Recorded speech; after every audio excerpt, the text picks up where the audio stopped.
Puji Tuhan, sukacita itu boleh ada di tengah-tengah kita semua, sekalipun ya Bapak Gembala tidak bersama dengan kita hari ini dikarenakan ada duka, tetapi segala sesuatu kita percaya indah pada waktunya. Rencana Tuhan saja yang jadi, dan itu pasti yang terbaik. Puji Tuhan, terima kasih buat Bapak dan Ibu Gembala yang sudah mempercayakan saya kembali untuk melayani firman Allah untuk hari ini. Saya bersyukur saya boleh kembali berada di tengah-tengah keluarga besar Jemaat GPDI di tempat ini. Puji Tuhan. Saudaraku yang kekasih oleh Tuhan, kita akan langsung saja buka Alkitab kita dalam kitab Daniel pasalnya ke-6. Kitab Daniel pasal yang ke-6, ada beberapa ayat yang akan kita baca sebentar. Pasal 6 ayat 1 sampai ayat yang ke-11. Daniel pasal 6 ayat yang pertama, saya akan bacakan. Saudara perhatikan saja dalam Alkitab saudara. Darius, orang Media, menerima pemerintahan ketika ia berumur 62 tahun. Lalu berkenanlah Darius mengangkat 120 wakil-wakil raja atas kerajaannya. Mereka akan ditempatkan di seluruh kerajaan. Membawahi mereka diangkat pula 3 pejabat tinggi, dan Daniel adalah salah satu dari ketiga orang itu. Kepada mereka para wakil-wakil raja harus memberi pertanggungan jawab supaya raja jangan dirugikan. Maka Daniel ini melebihi para pejabat tinggi dan para wakil raja itu, karena ia mempunyai roh yang luar biasa, dan raja bermaksud untuk menempatkannya atas seluruh kerajaannya. Kemudian para pejabat tinggi dan wakil raja itu mencari alasan dakwaan terhadap Daniel dalam hal pemerintahan, tetapi mereka tidak mendapat alasan apapun atau sesuatu kesalahan, sebab ia setia dan tidak ada didapati sesuatu kelalaian atau sesuatu kesalahan padanya. Terus saudara, maka berkatalah orang-orang itu, kita tidak akan mendapat suatu alasan dakwaan terhadap Daniel ini kecuali dalam hal ibadahnya kepada Allahnya. Kemudian bergegas-gegaslah para pejabat tinggi dan wakil raja itu menghadap raja serta berkata kepadanya, "Ya Raja Darius, kekalah hidup Tuanku. Semua pejabat tinggi kerajaan ini, semua penguasa dan wakil raja, para menteri dan bupati telah mufakat supaya dikeluarkan kiranya suatu penetapan raja dan ditetapkan suatu larangan agar barang siapa yang dalam 30 hari menyampaikan permohonan kepada salah satu dewa atau manusia kecuali kepada tuanku, ya raja, maka ia akan dilemparkan ke dalam gua singa. Oleh sebab itu ya raja, keluarkanlah larangan itu dan buatlah suatu surat perintah yang tidak dapat diubah menurut undang-undang orang Media dan Persia yang tidak dapat dicabut kembali. Sebab itu Raja Darius membuat surat perintah dengan larangan itu. Demi didengar Daniel bahwa surat perintah itu telah dibuat, pergilah ia ke rumahnya dalam kamarnya, kamar atasnya, dan tingkap-tingkap yang terbuka ke arah Yerusalem. 3 kali sehari ia berlutut berdoa serta memuji Allahnya seperti yang biasa dilakukannya.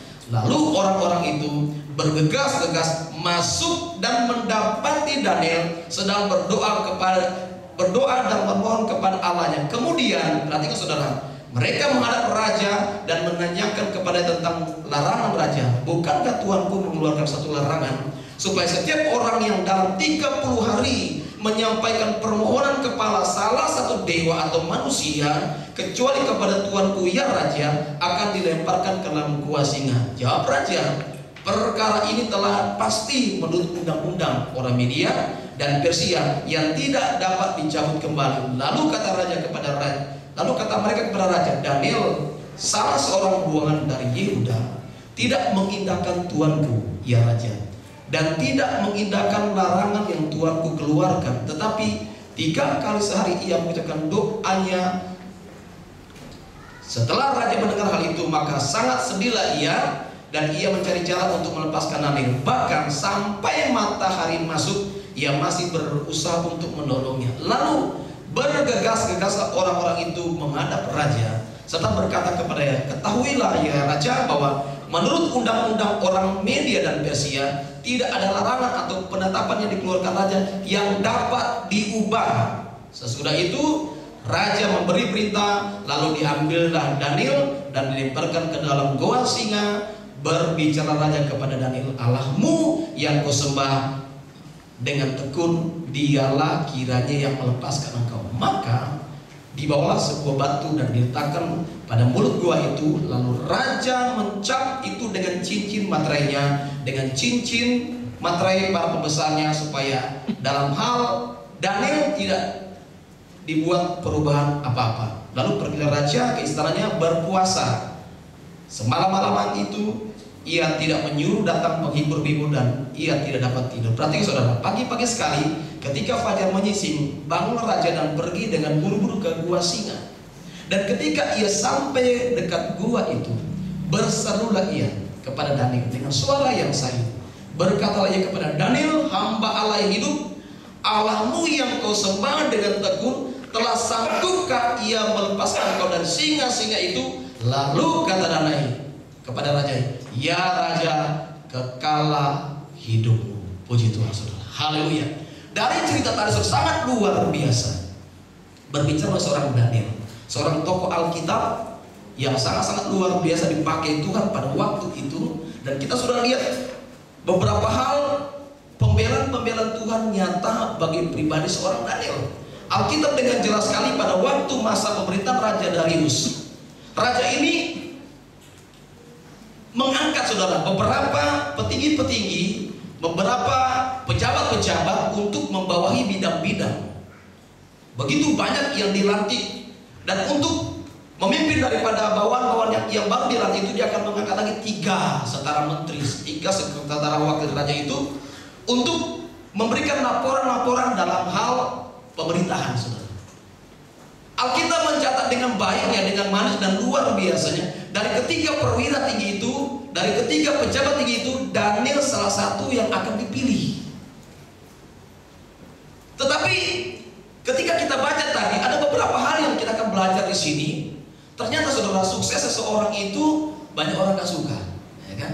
Seorang Daniel, ketika dia akan dipercayakan menjadi 3 pemimpin, bahkan akan menjadi pemimpin utama pada waktu itu, para koleganya saudara, rekan-rekannya, bawahannya, mereka gak suka dengan Daniel. Kenapa? Karena mereka berpikir, loh dia kan orang buangan, dia kan orang buangan, gak mungkin dia memimpin kita dong. Dan begitu ada kecemburuan sosial segala macam dalam hal itu, mereka berupaya untuk menggagalkan Daniel supaya dia nggak jadi dipilih saudara. Arti kata lain, mereka akan berusaha sekuat tenaga, mereka akan berupaya supaya Daniel ini nggak masuk dalam pilihan Raja Darius. Wah, pokoknya cara kotor, cara segala macam mereka akan lakukan untuk menggagalkan Daniel supaya dia tidak terpilih untuk menjadi pemimpin. Tetapi kita lihat sih, kita akan belajar saudara, ada 3 hal yang kita belajar di sini, berbicara mengenai kenapa sampai Daniel seorang buangan, tetapi dia dipercayakan oleh Darius, diangkat oleh Darius menjadi pemimpin pada waktu itu. Yang kedua, Daniel yang begitu luar biasanya, rekan-rekan koleganya, teman-temannya, sejawat, bahkan anak buahnya, mereka berusaha untuk menjatuhkan Daniel. Tetapi kita lihat, tetap Daniel ditolong Tuhan dalam bacaan tadi. Yang ketiga saudara, mereka berusaha supaya mereka jatuhkan dalam hukuman. Oke, ditaruh di gua singa. Alkitab katakan tetap ditolong Tuhan di gua singa. 3 hal saudara yang akan kita bicara hari ini. Bagaimana kita ketika kita melihat seorang pribadi Daniel bisa masuk dalam satu pilihan Allah. Daniel dipilih saudara, dipilih dari berbagai macam banyak suku, berbagai macam etnis pada waktu itu, dipilih untuk memimpin, menjadi wakil daripada Raja Darius. Luar biasa. Begitu indah ketika Daniel dipercayakan Tuhan berada di tengah-tengah bangsa ini, menjadi berkat, menjadi contoh. Tetapi hal yang paling utama, kenapa sampai Daniel yang dipilih oleh Tuhan? Ini kan menjadi pertanyaan, saudara. Dia orang buangan. Di tempat itu dia orang asing di situ. Tetapi dia yang akan diangkat oleh Darius atas seizin Tuhan. Kenapa Daniel sampai bisa masuk di dalam struktur kepemimpinan yang paling inti dalam pemerintahan Raja Darius? Ayat yang ketiga kita lihat, saudara. Ayat yang keempat, maaf.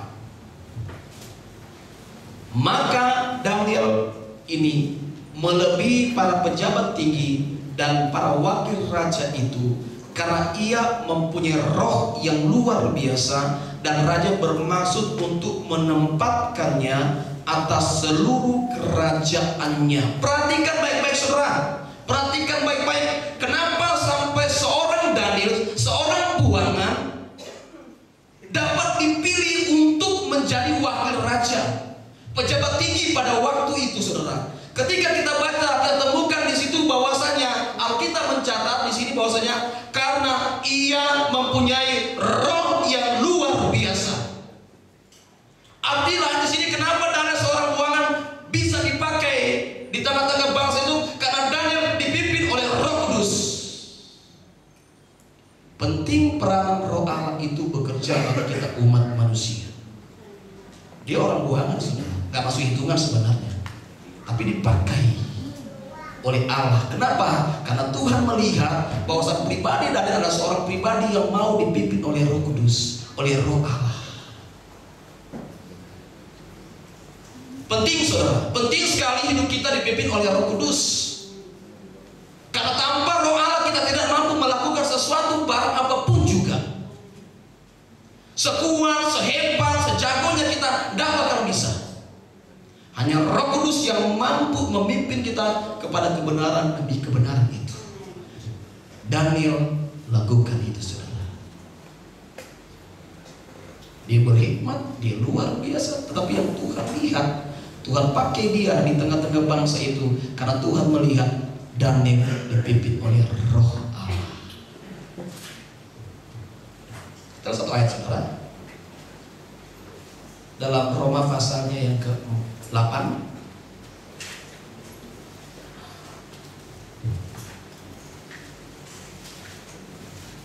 Roma pasal yang ke-8 ayat yang ke-14 berkata begini: semua orang yang dipimpin Roh Allah adalah anak Allah. Kita lompat ke ayat yang ke-17. Dan jika kita adalah anak, maka kita juga adalah ahli waris. Maksudnya orang-orang yang berhak menerima janji-janji Allah. Haleluya. Setiap kita yang dipimpin oleh Roh dikatakan kita adalah anak Allah. Dan kalau kita sudah mendapatkan gelar sebagai anak-anak Allah, maka kita adalah ahli waris. Dalam hal apa? Menerima janji-janji Allah. Salah satu janji Allah adalah menjadi pemimpin, kepala bukan ekor. Itu janji Tuhan, saudara. Dan Daniel mengalami akan hal itu. Dipimpin oleh Roh Allah. Dengan luar biasanya dia mengutamakan Tuhan dalam hidupnya. Ini yang membuat Tuhan jatuh hati kepada Daniel. Amin. Ini yang membuat Tuhan jatuh hati dan selalu membela Daniel. Dipimpin oleh Roh Allah. Roh Kudus penting untuk kita terima, untuk kita alami. Penting Roh Kudus bermanifestasi dalam hidup kita. Penting, saudara. Satu ketika ada seorang anak muda yang baru bertobat, datang kepada gereja. Dia masuk gereja Pantekosta. Kata pendeta kepada anaknya, kamu harus dipenuhkan Roh Kudus. Kamu harus dipimpin oleh Roh Kudus. Nah, anak muda ini masih dunia. Bagaimana Pak Pendeta supaya saya dipenuhi Roh Kudus? Kamu harus cari, berusaha mendapatkan Roh Kudus itu. muda ini salah dalam hal menerjemahkan kata pendeta. Kamu harus berusaha mencari mendapatkan Roh Kudus itu. Dia pulang, saudara. Anak muda ini pulang. Duh, pendeta tadi suruh saya cari Roh Kudus, harus bisa mengalami kuasa Roh Kudus. Bagaimana ya cara? Dia berpikir-pikir. Akhirnya dia baca buku. Minggu depan saya akan coba ke satu tempat. Ya saudara, dia pindah maksudnya dia coba ke gereja lain. Waktu dia masuk gereja, saudara, wah, ibadah luar biasa, penyembahan luar biasa, wah, berbahasa roh semua, berbahasa roh. Nah, anak muda ditangkap ada satu bahasa roh yang dia tangkap. Itu di sebelah dia ada seorang ibu. Sementara ibu,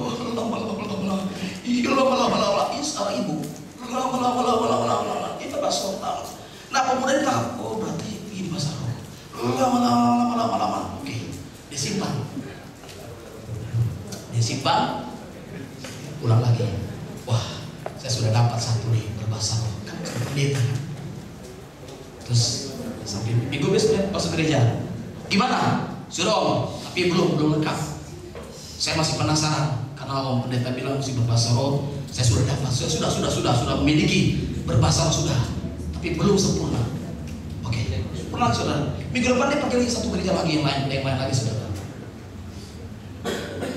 Tempat lain lagi, beda lagi. Dia masuk beribadah, kepenuhan lagi berbahasa roh, semua berbahasa roh semua. Dia paling belakang sekali, saudara. Dia paling belakang sekali, dan di belakang dia ada seorang remaja. Sementara juga berkepenuhan berbahasa roh, berbahasa roh, cuma begini kok sekalinya. Oh iya. Ini berbahasa. Oke. Kemudian minggu depan minggu berikutnya ke gereja. Coba kata pendeta, kamu sudah Pak, saya sudah dapat. Ayo, mari semua jemaat kita menyembah di depan dia. Dipakai mic. Lama-lama asik.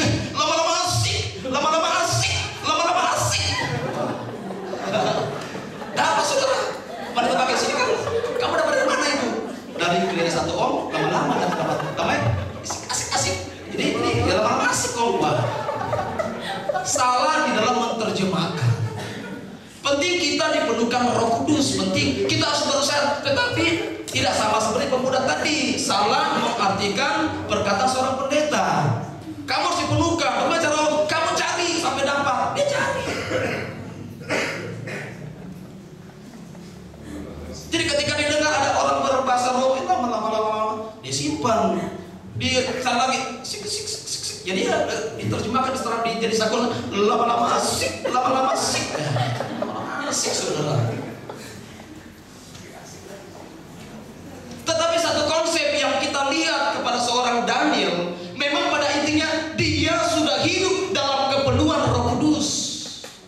Karena itu dia dipakai oleh Tuhan, menjadi alat Tuhan, menjadi berkat Tuhan di tengah-tengah bangsa itu, sekalipun dia seorang buanan.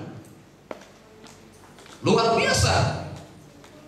Kenapa? Karena dia disebutkan sebagai anak-anak Allah. Kenapa? Karena dia ketika menjadi anak-anak Allah, dia berhak untuk menerima janji-janji Allah. Sebagai apa? Pemimpin. Kata firman Tuhan, apa? Kita bukanlah ekor. Kita sudah digariskan untuk menjadi kepala, menjadi pemimpin. Daniel telah melihat kemudahan Tuhan di dalam hidupnya. Kata firman Tuhan, semua orang yang dipimpin oleh Roh Allah adalah anak Allah. Dan jika kita adalah anak, maka kita juga adalah ahli waris. Maksudnya orang-orang yang berhak menerima janji-janji Allah. Saya pendeta. Tentunya saya punya anak dua, saudara. Saya punya anak dua. Satu sekarang di sekolah tinggi teologi Cianjur, sudah tingkat 3, sudah mau selesai lah. Satu laki-laki yang saya berbakti, saudara. Tentunya anak-anak saya ini kan sebut anak saya. Dan ketika kalau anak saya entah waktu kapan nggak ada lagi di bumi ini, sudah innalillahi wa inna ilaihi raji'un. Contoh saja saudara, yang berhak untuk meneruskan saya ya anak saya dong, ya kan, bukan orang lain. Anak saya laki-laki, dia berhak untuk melanjutkan. Jadi ketika dia mendapat predikat sebagai keluarga Lumempo, saya kan Lumempo kan, dia Lumempo, dan dia berhak untuk menerima janji-janji, yaitu berhak untuk. Nah, Daniel ketika dia dipenuhi, diatur oleh kuasa Roh Kudus, dia berjalan sesuai dengan koridornya Allah, maka dia berhak mendapat predikat sebagai anak-anak Allah. Dan ketika dia menikmati berkat anak Allah itu, maka dia menikmati janji Tuhan. Karena itu dia dipakai oleh Tuhan menjadi alatnya di tengah-tengah pemerintahan Raja Darius. Seorang buangan saudara, gak gampang. Wow. Tetapi dipakai oleh Tuhan dengan luar biasa.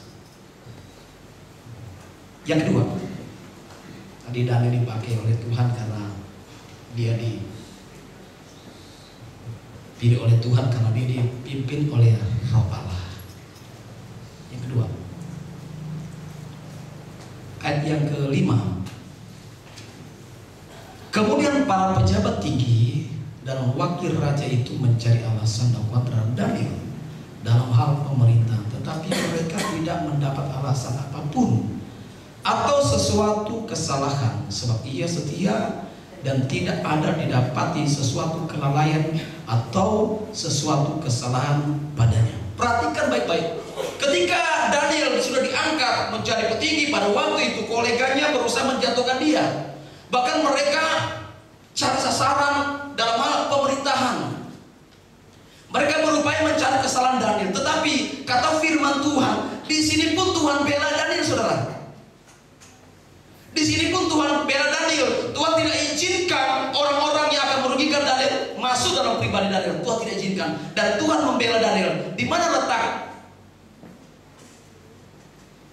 sampai Tuhan membela Daniel? Perhatikan ayat yang kelima bagian C. Sebab ia setia dan tidak ada didapati sesuatu kelalaian atau sesuatu kesalahan padanya. Perhatikan saudara, hal yang sepele simpel saja. Kenapa Tuhan pilih Daniel? Kenapa Tuhan bela Daniel? Alkitab katakan Daniel setia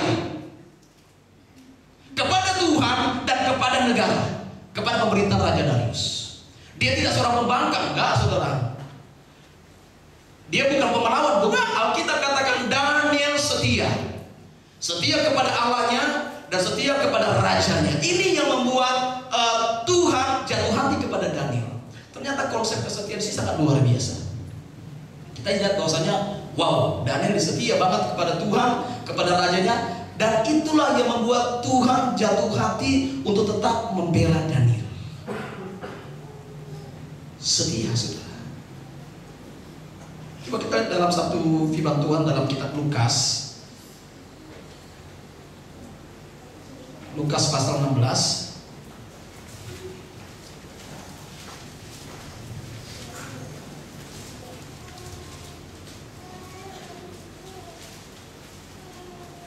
Lukas pasal 16 ayat yang ke-10. Barang siapa setia dalam perkara-perkara kecil, ia setia juga dalam perkara-perkara besar. Ini yang terjadi bagi pribadi seorang Daniel. Dalam hal-hal yang kecil dia setia kepada rajanya, kepada Allahnya dia setia. Dan ini konsep yang Allah lihat dalam pribadi seorang Daniel. Dia wajib untuk dipercaya. Kata bagi pribadi Tuhan ini luar biasa Daniel ini. Dia tidak menyalahgunakan jabatannya. Dia tidak menyalahgunakan kepercayaan rajanya, saudara. Alkitab dengan jelas sekali dia setia. Dan tidak ada kesalahan yang pernah dibuat oleh Daniel dalam masa kepemimpinannya, masa pemerintahannya. Luar biasa. Mencari orang yang setia itu untuk zaman saja sulit, saudara. Sulit. Sangat-sangat susah sekali mencari. Karena setia itu harganya mahal. Tapi ketika kesetiaan itu ada dalam kehidupan kita, kita kita bersyukur saat ini kita masih setia kepada Tuhan. Saat ini kita berada dalam koridornya Allah, tidak keluar daripada jalurnya Tuhan. Saat ini kita masih ada di tempat ini, tandanya kita setia.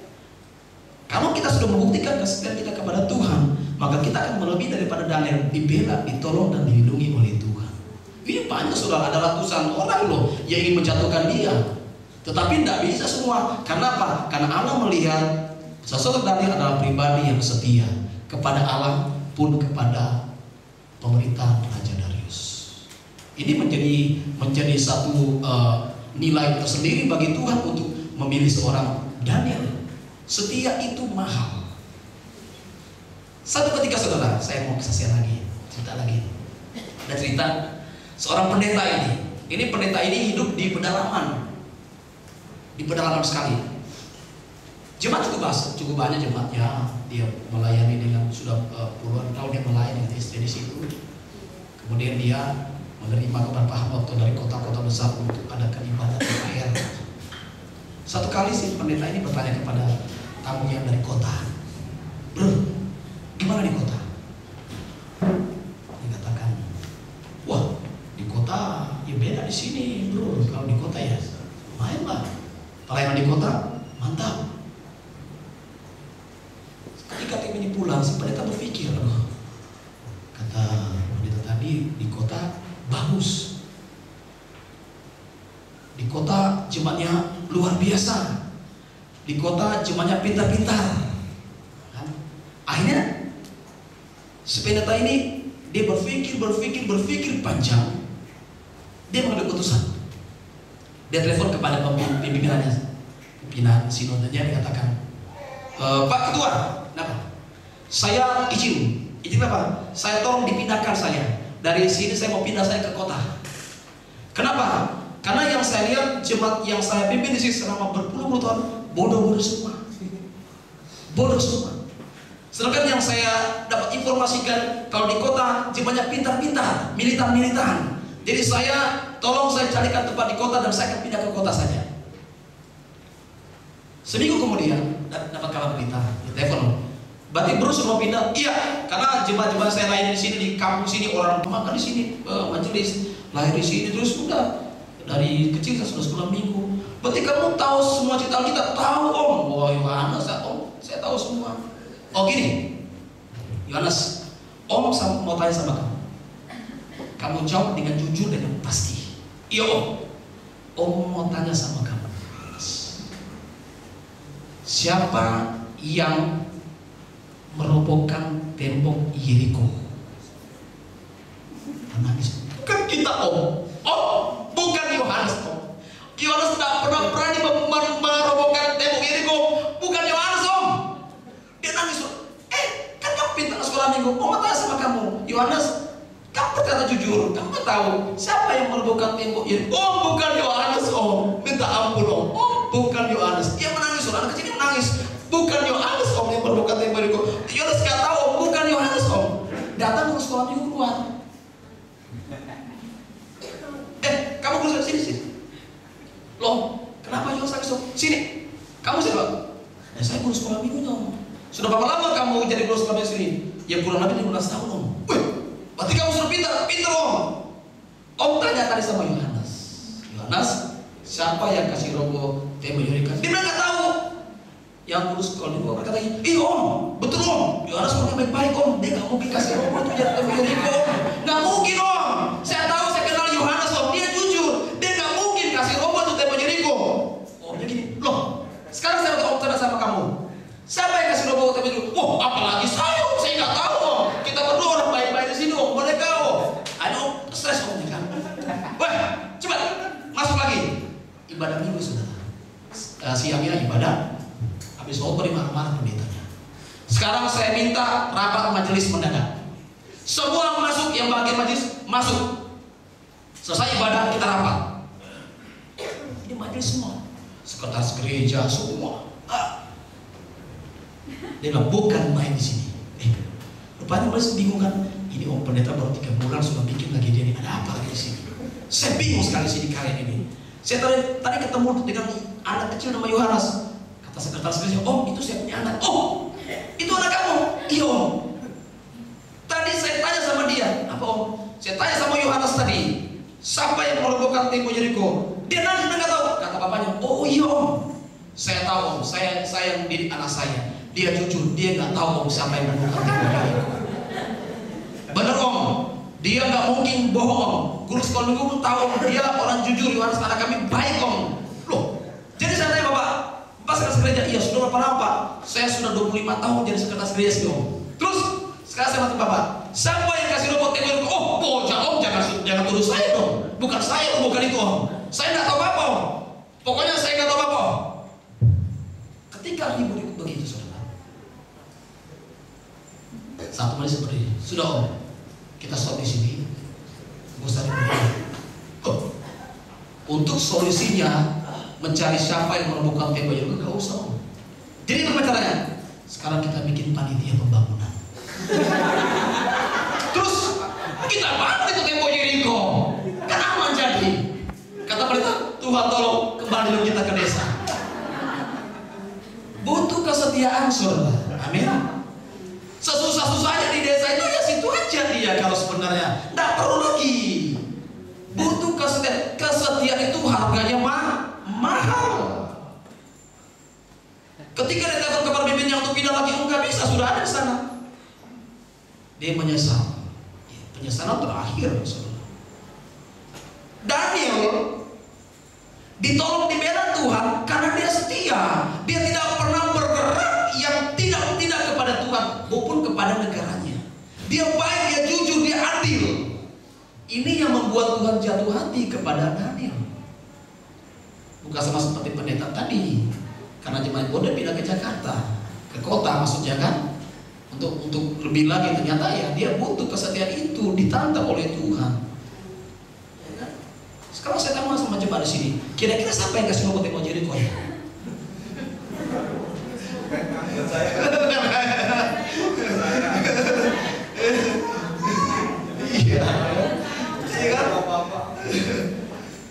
Inilah salah satu proses daripada ketidaksetiaan daripada hamba Tuhan ini.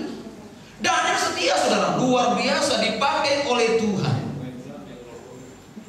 Dia tidak pernah melakukan sesuatu pun yang salah di dalam dia pengiringan dia kepada Tuhan. Luar biasa. Kata firman Tuhan, ketika kita setia dalam perkara kecil, maka kita pun akan setia dalam perkara yang besar. Haleluya. Daniel mengalami itu, saudara. Perkara-perkara yang besar Tuhan izinkan untuk Daniel alami. Wow. Menjadi wakil raja, saudara. Seorang buangan. Terjadi karena Daniel setia.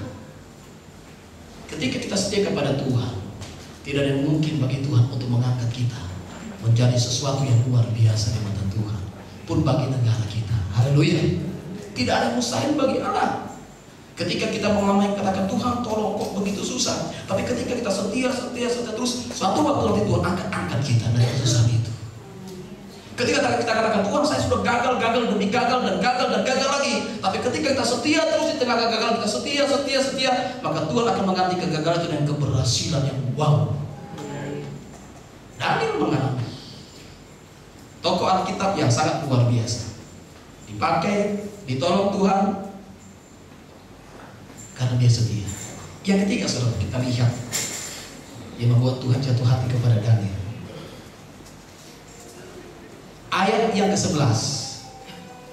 Demi didengar Daniel bahwa surat perintah itu telah dibuat, pergilah ia ke rumahnya.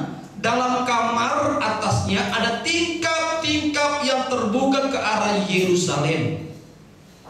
3 kali sehari ia berlutut, berdoa, serta memuji Allahnya seperti yang biasa dilakukannya. Yang membuat Allah meresponi hidup Daniel adalah ketika dilihat oleh Tuhan, Daniel bukan setia, saudara, bukan setia, tapi Alkitab katakan dia setiap saat 3 kali sehari berlutut, memuji, membesarkan nama Tuhan. Arti kata lain, Daniel setiap saat dia serindu mencari Allah. Ada komunikasi antara Allah dengan Daniel. Alkitab dengan jelas sekali dikatakan sini, saudara, luar biasa. 3 kali sehari ia berlutut, amin, berdoa serta memuji Allahnya seperti yang biasa dilakukannya. 3 kali sehari kata firman Tuhan, dia berlutut dan berdoa. Ini yang membuat Tuhan jatuh hati kepada Daniel untuk membela Daniel. Kenapa? Karena Daniel pribadi yang tepat untuk dibela oleh Tuhan. Di mana tepatnya? Dia dipimpin oleh Roh Allah. Dia setia kepada Tuhan. Dia tetap berdoa setiap hari kepada Tuhan. 3 hal inilah yang membuat Daniel ditolong Tuhan. Direncanakan untuk menjatuhkan martabat nama baik Daniel, semuanya gagal. Bahkan ketika Allah mengizinkan untuk Daniel masuk dalam proses penangkapan tentara pada waktu itu dan dimasukkan ke goa singa, Alkitab dengan jelas sekali mencatat di situ apa yang terjadi. Daniel tidaklah mendapatkan celaka di dalam goa singa itu. Dia segar bugar. Ketika pagi-pagi hari raja datang, "Hai Daniel," "Halo raja." Wow, dia sehat.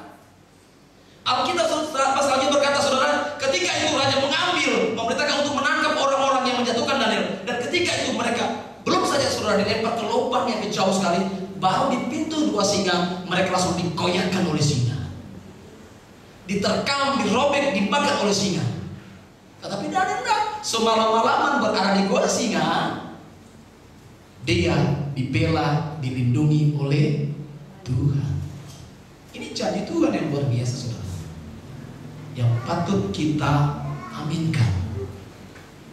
Ketika kita hidup di dalam kebenaran akan firman Allah, maka kita akan melihat satu mujizat, satu pertolongan yang luar biasa daripada Tuhan. Dipromosikan oleh Allah seorang Daniel, dibela oleh Allah dari rencana jahat seorang Daniel, ya kan? Dilindungi oleh Allah dari ancaman singa seorang Daniel. Kenapa? Rahasianya Daniel dipimpin oleh Roh Allah, Daniel setia kepada Allah, Daniel selalu berdoa, berkomunikasi kepada Allah. Ini yang membuat dia menjadi pilihan Allah untuk diberkati, untuk ditolong, untuk dibela. Saudara dan saya, kita dengan Daniel sama-sama ciptaan Tuhan, sama-sama umat Allah. Sekalipun hidup berbeda waktu, tapi kita dengan Daniel sama. Pun kita akan mengalami sama seperti Daniel, akan menikmati janji-janji Tuhan ketika kita mau dipimpin oleh Roh Allah. Duh, susah banget sih. Bagaimana sih cara dipimpin oleh Roh Allah? Jangan seperti si Ucok tadi, saudara. Dia pergi ke tetangga, dicari berbahasa roh, itu salah. Berdiam diri, berpuasa, minta kepada Tuhan untuk dipimpin Roh Allah, maka Roh Allah akan bekerja. Dialami oleh Daniel, luar biasa. Dibela, ditolong, diangkat oleh Tuhan menjadi pribadi yang luar biasa di tengah-tengah zaman itu. Seorang ruangan, tetapi dipakai, dipilih oleh Tuhan. Apatah lagi kita, saudara dan saya, umat Allah, umat pilihan Tuhan, biji mata Allah kita, pasti akan lebih daripada ketika kita mau hidup di dalam kebenaran akan firman Allah. Mazmur pasal yang ke 91, coba kita lihat.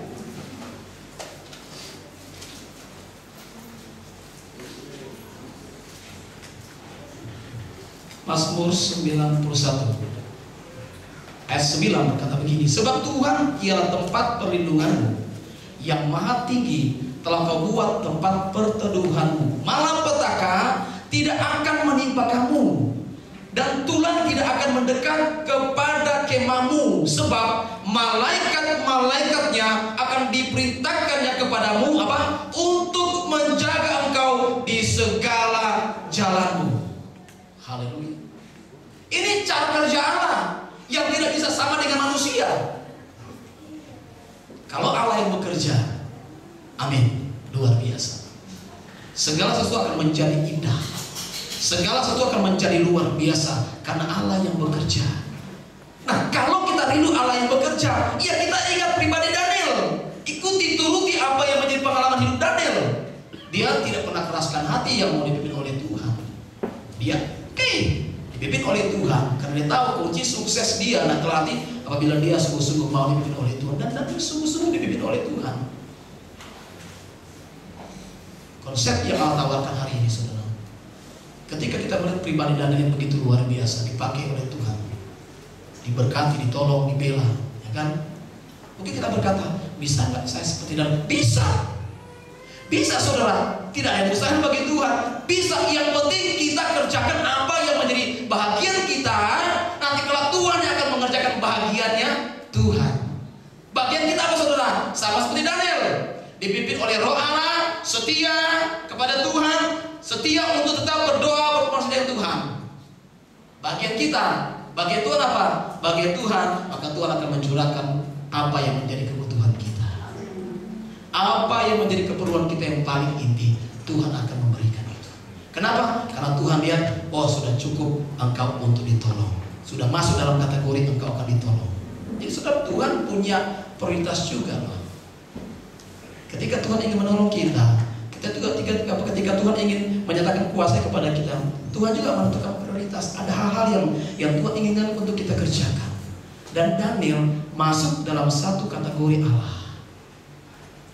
Dia menjadi perhatian khusus Tuhan, sehingga begitu luar biasa kita lihat pembelaan Tuhan, penyertaan Tuhan, perlindungan Tuhan. Wow, luar biasa bagi seorang Daniel. Dan itu akan menjadi bagian kita ketika kita mau sungguh-sungguh datang kepada Tuhan. Firman Tuhan iya dan amin. Amin. Firman Tuhan tidak pernah keluar begitu saja dan hilang, tidak, saudara. Dia akan simpan baik, tersimpan dengan indah dalam hidup kita. Ketika itu tinggal kita mau meresponi enggak. Ketika datang firman Tuhan kepada kita responi, jadi berkat. Ketika datang firman Tuhan kita nggak responi, iya, hilang begitu saja. Sama seperti kata pepatah, masuk kuping kanan, keluar kuping kiri. Tapi ketika kita mau meresponi, maka firman itu akan menjadi berkat buat kita. Hari ini tantangan daripada Tuhan, mau gak kita menjadi pribadi seperti Daniel, yang mau dengar kepada Tuhan, yang mau dipimpin oleh Roh Allah, yang mau setia kepada Tuhan, dan yang mau berkomunikasi dengan Tuhan 3 kali sehari, saudara. Seperti minum obat ya, 3 kali sehari Daniel berlutut dan berdoa kepada Tuhan. Sanggup gak, saudara? 3 kali sehari loh, berlutut dan berdoa kepada Tuhan. Ini tantangan daripada Tuhan. Kalau kita mau dibela, ditolong Tuhan, lakukan apa yang seperti Daniel lakukan, maka kita akan melihat satu kuasa Allah akan bekerja dalam hidup kita. Manusia bisa rencanakan apapun bentuknya, tapi Tuhan yang menentukan. Ketika kita bisa berkata, Tuhan, aku siap, sama seperti Daniel, maka di hari itu juga Tuhan akan katakan, oke, aku pun siap untuk memberkati dan menolong engkau. Kita percaya dengan firman itu kita diberkati. Dengan firman itu kita dipulihkan. Dengan firman Tuhan itu kita diubahkan menjadi pribadi-pribadi yang luar biasa dalam Tuhan. Sebentar kita akan masuk dalam perjamuan kudus. Ada sesuatu yang Tuhan inginkan kita lakukan hari ini. Ketika kita bisa makan bersama dengan Tuhan, tubuh dan darah Yesus menyatu dalam hidup kita. Ketika kita kata, Tuhan, saya ingin berubah. Ketika saya menikmati berkat perjamuan ini, saya ingin berubah, Tuhan.